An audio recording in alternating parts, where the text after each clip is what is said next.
The sun hung low in the Arizona sky, painting the desert in shades of amber and gold. The light caught on the beads of sweat running down Mai's face as she ran through the scrubland, her breath coming in sharp, painful gasps. Her bare, bleeding feet found little purchase on the rocky ground. Behind her, the sound of hoofbeats grew louder. 3 riders were gaining on her. Her lungs burned with each breath, and the torn edges of her simple cotton tunic snagged on the brush. She had been running since dawn when they had first caught sight of her near the creek. Hours of pursuit had left her legs trembling, her vision blurring. Still, she ran. The land sloped downward, and through the haze of exhaustion, Mai saw a glimmer of water, a river cutting through the harsh landscape. Hope surged within her, quickly replaced by despair as she realized the water offered no escape, only a moment's respite. The hoofbeats were so close now she could hear the horses snorting. A whoop of triumph echoed across the canyon. Mai stumbled into the shallow river, the cool water a brief shock against her skin. She whirled to face her pursuers, her back pressed against a large boulder. 3 men on horseback emerged from the tree line, their faces flushed with exertion and the thrill of the hunt. The one in front, with a red kerchief around his neck and a twisted smile, slid from his saddle. Fletcher Thorne. His reputation extended throughout the territory as a man who took pleasure in cruelty. Well, he drawled, stepping into the water. Looks like our little songbird got her feathers wet. The other 2 men laughed, dismounting to join him. Please, Mai said, her voice a tremor. I have done nothing to you. Nothing? Thorne's voice hardened. Your kind took everything from me. Took jobs, brought sickness. He splashed closer. And you think you can just wander through our lands? I am only passing through, she said, her back pressing harder against the rock. To find my family. Thorne's laugh had no humor in it. He reached out, fingering the small, carved jade pendant at her throat. This looks valuable. Bet it would fetch a good price. With a sudden jerk, he tore the pendant from her neck. Mai lunged forward instinctively, her hand reaching for the precious heirloom, her mother's last gift before the attack on their camp. No, she cried. The backhand came swift and hard, sending her sprawling into the water. The impact knocked the breath from her lungs. Now look what you made me do, Thorne said, a mockery of regret. His companion snickered, moving closer. One of them pulled at her sleeve. Might as well take the rest of it off so it can dry, he suggested. Mai fought wildly as they tore at her tunic, but it was 3 against 1. Thorne grabbed her long black braid, yanking her upright. Maybe we should teach her what happens to trespassers. Corbin Hayes crouched in the shadows of a juniper tree, listening. He had been mending fences along the western edge of his property when he'd first heard the commotion. Instinct, born from years as a railroad foreman in rough territory, had sent him moving quietly through the brush, his Winchester rifle held ready. His right leg ached, an old wound from a mining explosion that never healed right. The pain was a constant reminder of a life filled with blood and regret. These days, Corbin kept to himself on the small ranch he'd built. Through the branches, he saw them, 3 men surrounding a woman in the shallow water. He recognized Fletcher Thorne, a man known for his violent hatred of the Chinese workers who had helped build the railroad. Corbin's jaw tightened as he saw the woman's torn clothes and the way she fought. He'd seen enough. With practiced care, Corbin raised the Winchester. He didn't aim at the men, but at a large rock jutting from the water 10 feet to their right. The rifle's report cracked through the evening stillness like thunder, sending splinters of stone flying. The men froze, then scattered, reaching for weapons. As they sought cover, the woman's desperate eyes locked on the trees where the shot had originated. Believing another attacker had arrived, she cried out in a voice filled with terror and exhaustion, "They stole my clothes. Rancher, please help me." "Next one won't miss," Corbin called, his voice carrying clear across the water. "That creek marks my property line. You're trespassing." "Hayes?" Thorne called out, recognizing the voice. "This ain't your business." "You're on my land," Corbin replied evenly. "That makes it my business. Now you boys have a choice. Ride out or I start making widows." A tense silence followed. "This ain't over, Hayes," Thorne finally spat, grabbing his horse's reins. "She ain't worth dying for, but I won't forget this." "I'm counting on it," Corbin replied. With venomous glares, the three mounted their horses and galloped away. Corbin waited a full minute before emerging from his hiding place. He approached slowly, rifle lowered. The woman watched him wearily, gathering the torn remnants of her tunic around herself. Up close, Corbin could see the bruise on her cheek and the scratches on her arms. Her dark eyes were filled with exhaustion and fear, but also a fierce intelligence that assessed him. "You hurt?" he asked gruffly. She didn't answer, her gaze flicking between his face and the rifle. Corbin sighed, slinging the weapon over his shoulder. "Name's Corbin Hayes. This is my land." "They stole my pendant," she said, her English accented but clear. Corbin nodded, respecting the way she stated facts without self-pity. "Can't help with the pendant," he said, shrugging out of his worn canvas coat. "But you can use this." He held the coat out.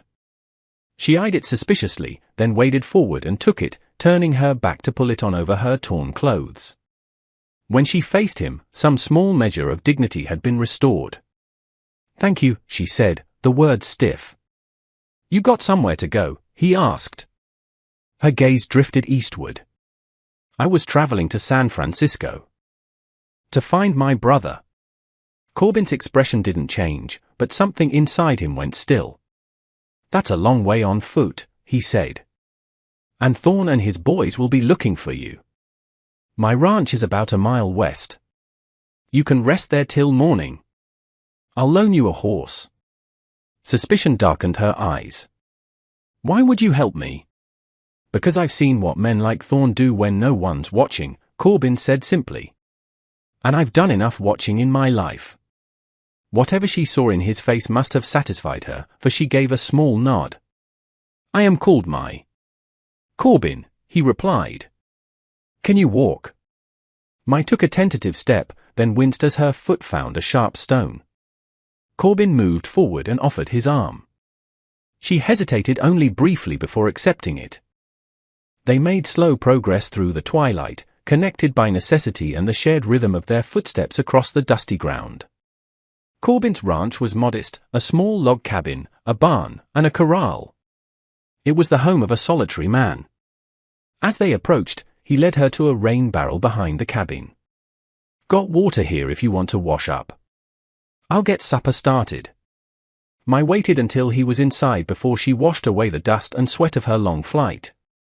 She didn't trust this man or his unexpected kindness, but something in his weary eyes felt familiar, one survivor acknowledging another. When she entered the cabin, she found him at the stove.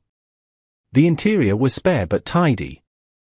What caught her attention were the small touches, a child's carved wooden horse on a shelf, and a framed photograph of a woman with two small children, a boy and a girl. Following her gaze, Corbin's face tightened. "My wife, Anna," he said gruffly, "and our children, Daniel and Rose." The past tense told Mai all she needed to know. "I am sorry for your loss," she said formally. They ate in silence, the simple meal of beans and bacon a welcome comfort. Afterward, Corbin prepared a makeshift bed of blankets for her on the floor near the stove. "You can sleep here," he said. "It's warm." Mai lay down, still wearing his coat. Despite her wariness, the warmth and exhaustion conspired against her, and within minutes she was asleep. Corbin sat in a chair by the table, his Winchester across his knees, watching over her. He hadn't planned on taking in a stray, especially one who brought the past crashing down on him. His gaze drifted to the photograph. All gone now, taken by the fever that had swept through the territory 3 years ago while he was away working as a foreman for the railroad. A small sound drew his attention back to Mai. Something had slipped from the pocket of the coat she wore. Carefully, Corbin crossed to where she slept. It was a small, silk pouch. It had fallen open, revealing a folded piece of paper and a small, carved wooden token. He hesitated, but suspicion won out. He gently unfolded the paper. On it were a few names written in Chinese characters, and below them, one name in English, Corbin Hayes. A cold weight settled in his stomach. Before he could react, Mai's eyes snapped open. She saw the token in his hand, and all traces of sleep vanished, replaced by alarm and fury. "Give that back," she demanded. "Why do you have my name on this?" he asked, his own expression hardening. Mai's eyes darted between the rifle and his face. "It is a blood promise," she said with evident reluctance. "A vow to find the men responsible for the death of my family." "Your family," he repeated, the words thick in his throat. At the railroad camp, Mai continued, watching him closely. 3 years ago. The foreman came at dawn. They said there was a strike, but there was no strike. They killed everyone they found. My mother, my father, my husband. Her voice caught, but she mastered it. My brother and I escaped only because we were away from the main camp. The memories Corbin had spent years trying to drown rose up, screams cutting through the dawn mist, the smell of gunpowder and blood. "And you think I was responsible," he said flatly. Mai's chin lifted. "I know you were there. A foreman named Hayes. You led them to the camp." He hadn't led them, but he had been there. He was a foreman for the railroad company. "I didn't know what they planned," he said, the words sounding hollow. "I was just doing my job." "Your job?" Mai repeated. "Was your job to watch as they killed women and children?" Corbin closed his eyes briefly. "No," he said quietly. He looked at her, seeing a survivor shaped by the same tragedy that had broken him. With a slow movement, he held out the paper and token. "Here. It's yours." "You're not going to deny it?" she asked, surprised. "There's no justifying what happened that day," he said, his voice rough. "If you want revenge, you should take it now." He gestured to the rifle leaning against his chair. "I won't stop you." Something shifted in Mai's gaze. "The vow is not just for you," she said. "There was another. The one who gave the orders." "Colonel Thorne," Corbin said, the name bitter on his tongue. Mai's sharp intake of breath confirmed his guess. "The man at the river," she said, making the connection. "Fletcher Thorne." "His son," Corbin confirmed. Dawn was beginning to lighten the sky. "You still set on finding your brother?" he asked finally. Mai nodded. After the attack, many survivors fled toward San Francisco. "I heard he might be there." "It's a long journey," Corbin said. "And Thorne will be watching the trails."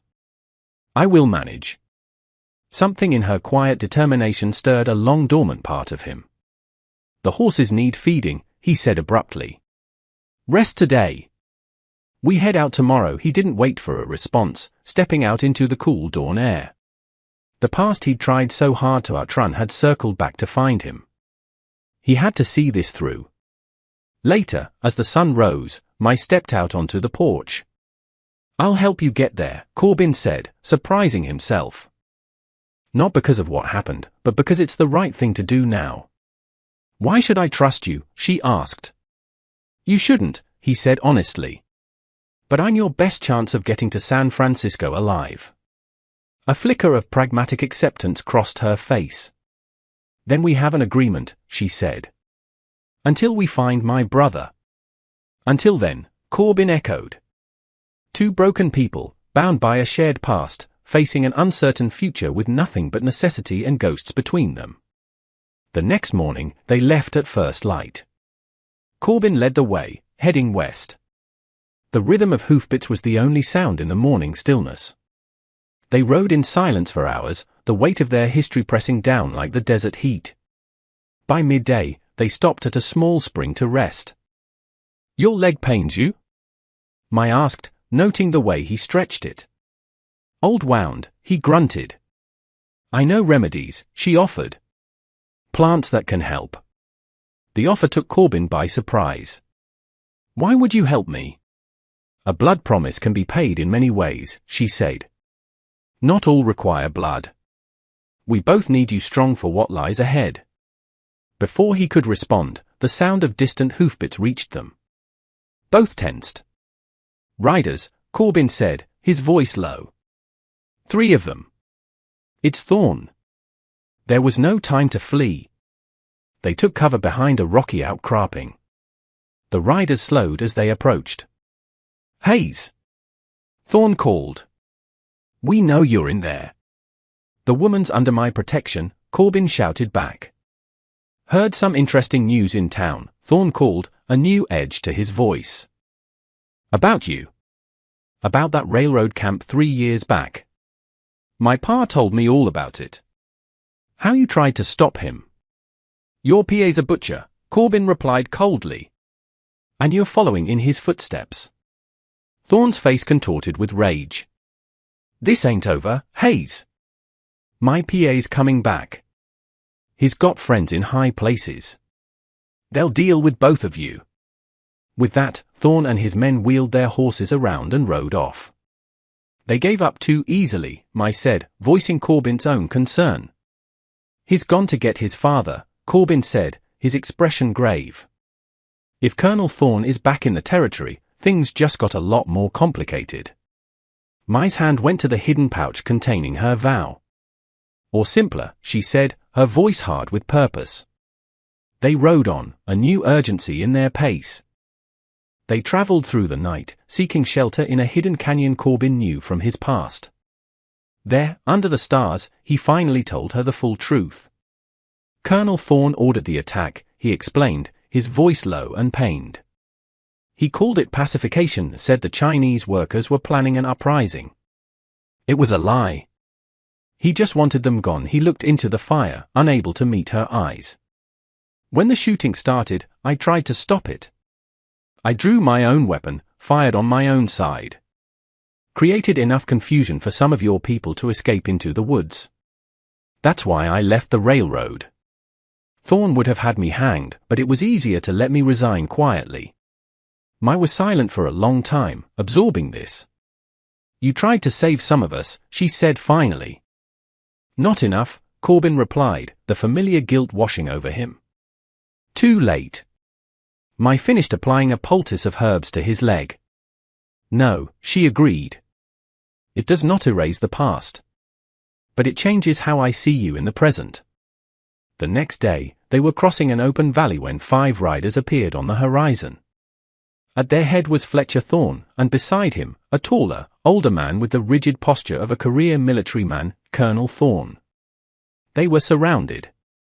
Reed, the colonel said, his voice crisp and authoritative. I see you found yourself a new companion. His gaze shifted to Mai, cold and assessing. I know who you are, Mai said, her voice remarkably steady.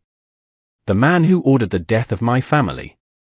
I've ordered the death of many hostiles, he replied with casual indifference. Part of the job. It was personal to me, Mai said. The standoff escalated quickly. Corbin's rifle was in his hands, aimed at the colonel's chest. Mai had drawn a revolver Corbin had given her, covering Fletcher. Think carefully, Hayes, the colonel said. Kill me, and my men will ensure neither of you leaves this valley alive. In that moment of clarity, Corbin made a decision. We'll come with you, he said, lowering his rifle slowly. He gave Mai a subtle look, urging her to trust him. Reluctantly, she lowered her weapon. They were escorted to Fort Lowell, the nearby army post, which was, to their dismay, under Colonel Thorn's temporary command. They were placed under guard in the visitors' quarters. Morgan's playing a game, Corbin whispered once they were alone. He's brought us inside the fort. That's an opportunity. That night, they put their plan into action. Mai feigned a sudden illness, and when the young guard entered their room, Corbin swiftly and silently knocked him unconscious. They slipped out into the darkness and made their way to the headquarters building. While Mai kept watch, Corbin broke into the colonel's office. He found what he was looking for in a filing cabinet: transfer records. Many of the survivors from the camp, including children, had been sent to a shelter in Tucson. And there, on the list, was a name: Jin, Mai's brother. He was listed as having been transferred to Tucson before heading further west. Corbin was about to leave when the colonel's personal journal caught his eye. The recent entries confirmed their worst fears. Thorne planned to use Corbin to track down a band of resistant Apache, using Mai as leverage, and then eliminate them both. Official report, the journal read, attempted escape, regrettable but necessary force. A soft whistle from Mai warned him of an approaching patrol. Corbin slipped back out the window just in time. They fled, making their way to a drainage culvert under the south wall. Just as they emerged on the other side, the fort's alarm bell began to ring. They ran, rifle shots cracking behind them, and disappeared into the night. Their flight led them to the ranch of an old, cantankerous man named Gus, who had no love for the army or Colonel Thorne. He gave them fresh horses, supplies, and information. Thorne was gathering forces for a major campaign, a final solution to the Apache problem. With renewed urgency, they rode for Tucson. Finding Mai's brother was now intertwined with a need to expose the colonel before he could commit another massacre. They arrived in the dusty, bustling town of Tucson 2 days later. Following the information from the records, they found the shelter, a small, underfunded institution run by a weary but kind-hearted woman. She remembered Jin. A quiet boy, very protective of the others, she said, consulting a worn ledger. He was here for a few months. A family heading to California adopted him and his 2 young friends. They wanted to give the boys a new start. She provided a name and a last known direction. It was not the reunion Mai had hoped for, but it was something far more precious, the knowledge that her brother was alive, safe, and not alone. The relief that washed over Mai was profound. For the first time in years, the burning need for vengeance that had driven her began to cool, replaced by a quiet, deep-seated peace. Their final task remained. Corbin, using the knowledge from the colonel's stolen journal and his own past, wrote a detailed account of the railroad massacre and Thorne's plans for the Apache. He sent it with a trusted messenger to a territorial judge he knew to be an honest man. Justice, when it came, was not swift, but it was decisive. Faced with Corbin's detailed testimony and a growing number of complaints from his own junior officers, Colonel Thorne was recalled to Washington to face a military tribunal. His career was over, his reputation in ruins. Fletcher, his son, disgraced and facing his own troubles, left the territory for good. Weeks later, in a hidden valley west of Tucson, a new cabin stood near a small creek. Corbin and Mai had found a piece of land, a place to build a new life far from the ghosts of their past. The blood promise was fulfilled, not with a bullet, but with truth.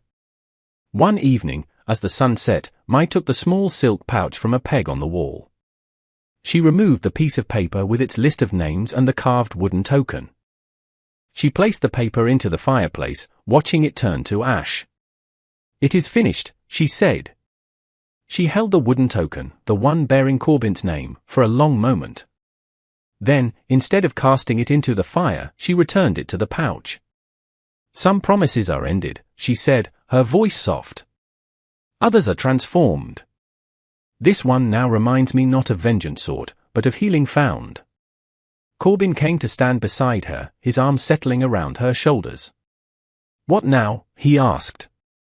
"Now," Mai said, leaning into his strength, "we live."